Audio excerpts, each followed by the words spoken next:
Salamat po sa pagmamahal nyo sa ating dating Pangulo.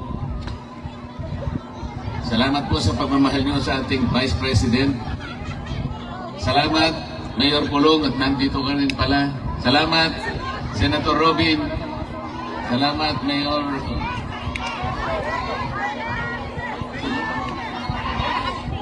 Salamat sa aking kaibigan, Atty. Vic Rodriguez. At lalong-lalo na po kayong lahat na hindi nagmamaliw ang inyong pagmamahal sa ating bayan.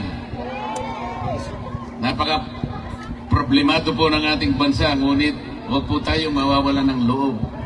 Magsama-sama po tayo para ayusin po natin ang ating bansa. Akala ko po nung nag-issue ng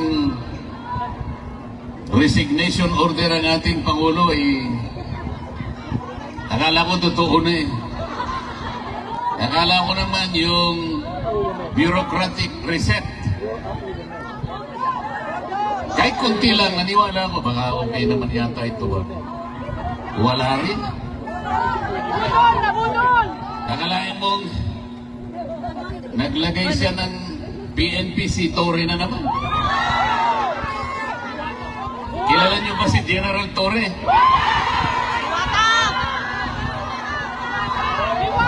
General Torre, bakit siya yung nagpanggap na representative ng Interpol? Hindi totoo yun, sapagkat kung totoo na nakipag-cooperate ang Interpol sa ating bansa, dapat sana nakausap niya siguro yung Pangulo ng Pilipinas o kaya yung DILG Secretary. Ngunit wala naman tayong nakita na representative ng Interpol na pumunta sa Maynila. Meron ba kayong nakita? Pagkatapos nung inaaresto si Pangulong Digong, pinakikita ni General Torre yung kanyang cellphone, yung warrant of arrest nasa cellphone. Nakakita ba kayo ng ganun?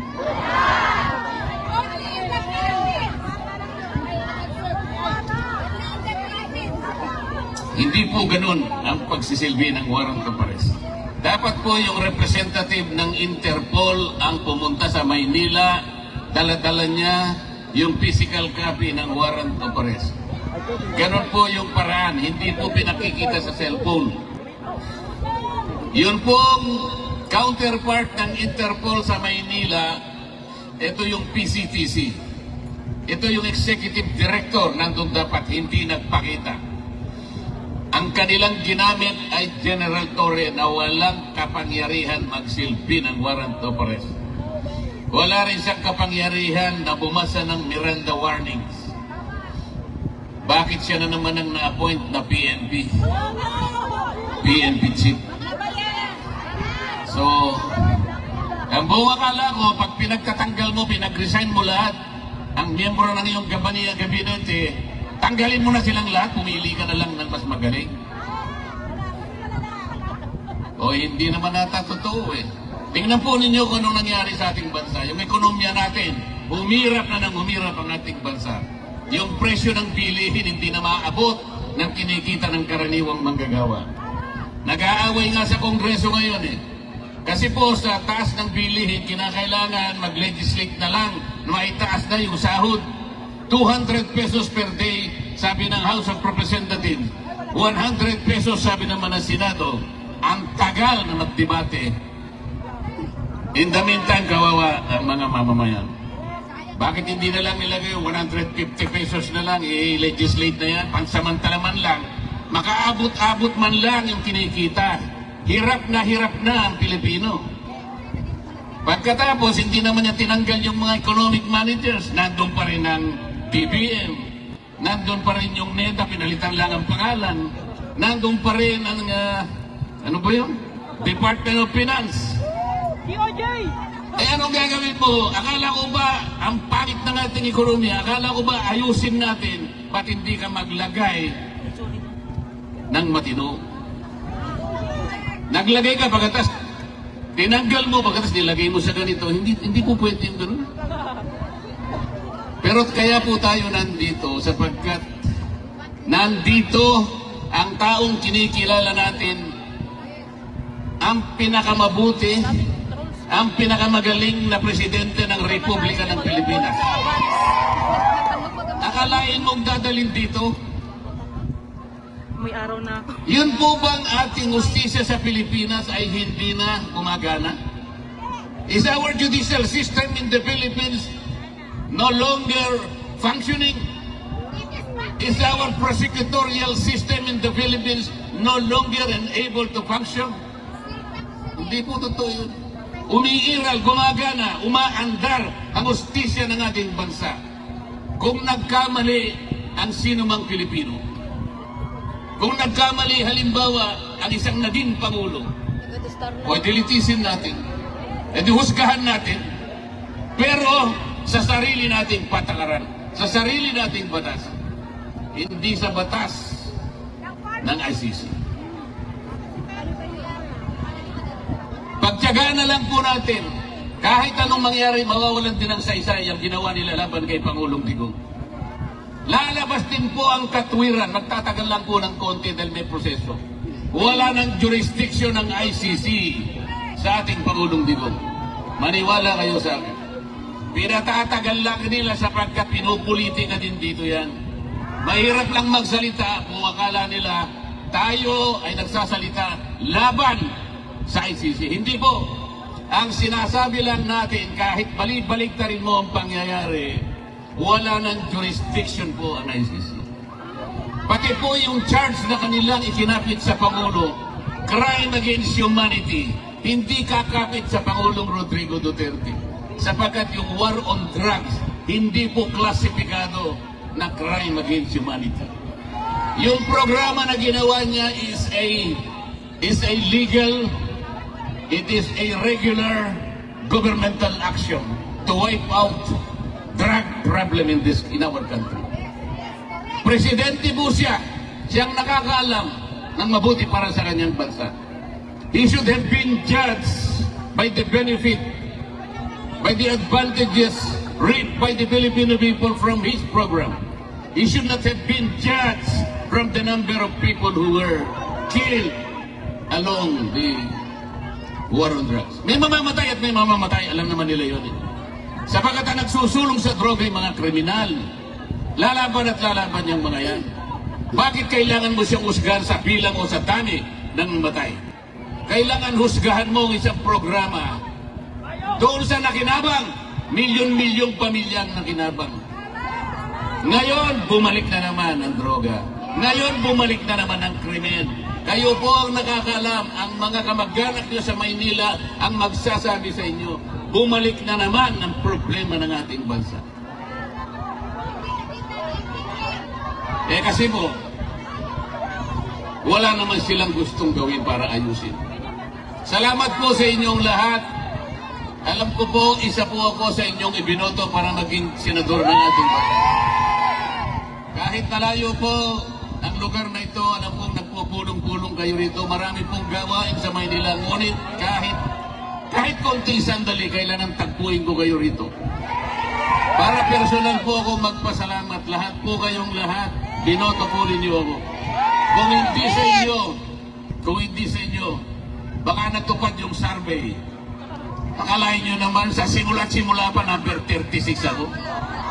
Hindi man lang ako umangat. Nung naawa sila sa akin, siguro bandang Pebrero yata yun. Napunta ako sa number 22. Hanggang doon ka na lang, sabi nila.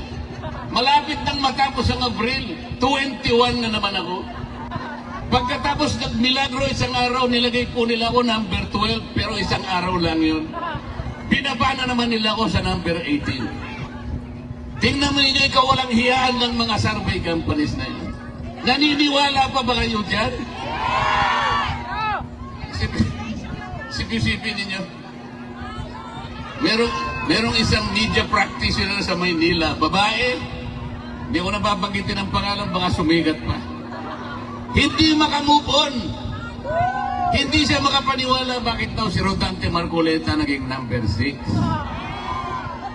Hindi niya kasi binabasa yung ating mga kababayan katulad ng inyong mga kamag-anak at kayong lahat. Hindi ba niya alam kung gaano ang kinontribute na boto ng lahat ng OFWs? Bakit hindi niya alam yun? Bakit tinitingnan niya? Ako na lang tinitingnan niya. Paano nangyari yun? Sabi niya. Paano nangyari si Marcoleta ay nanalo? Paano nangyari yun? Nakakaawa yung tao na yun. Nakalimutan niya. Nakalimutan po niya napakaraming nagmamahal pala kay Rodante Marcoleta. Ngayon po, masasabi ko na sa inyo, lintik lang ang walang ganti. Ginawa, ang gusto nila number 36 ako. Sabi ng mga tao, hindi. Kailangan maging number 6. So yun po yung nangyari. Yun po ang nangyari. Umanda sila. Ito pong impeachment na kinakasan nila, bahala sila. Bahala sila.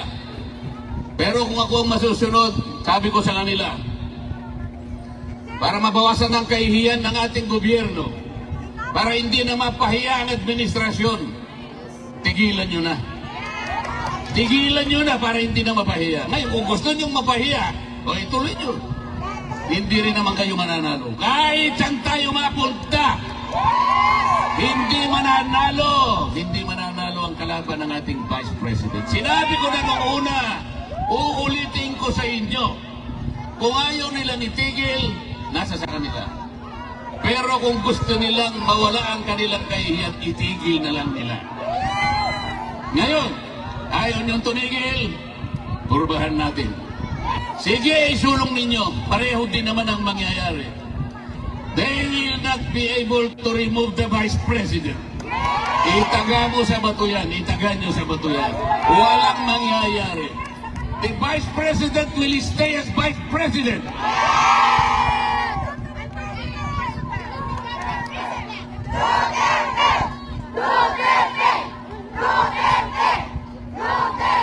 Malungkot lang po ako sapagkat bago ako pumunta rito, gumawa po ako ng request sa ICC.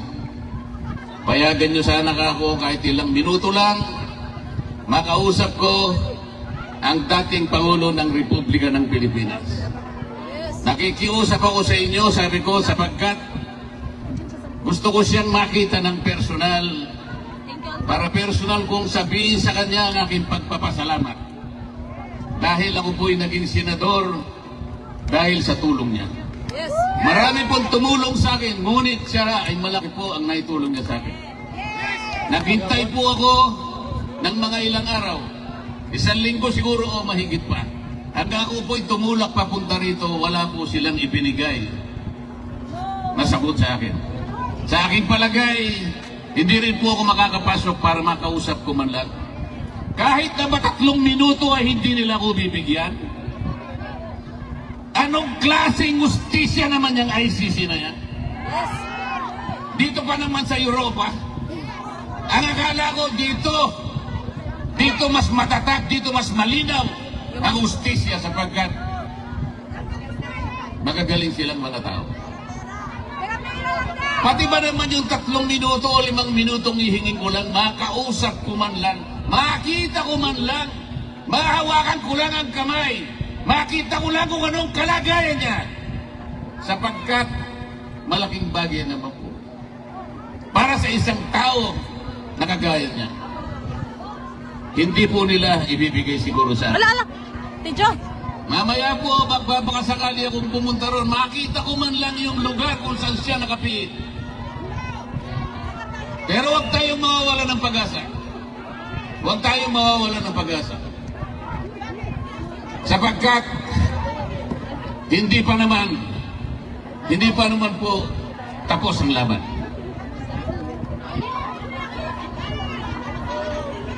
Sa ngayon po, maghintay lang po tayo. Maging matiisin lang tayo. Huwag tayong susuko. Huwag natin isusuko ang laban. Nasa panig po tayo ng katwiran. Nasa panig po tayo ng batas. Alam ko po, si Pangulong Duterte malakas ang kanyang loob. Hindi siya papayag. Hindi siya masisira ng loob. Kilala ko yung tao na yun. Makikipaglaban siya para sa inyo.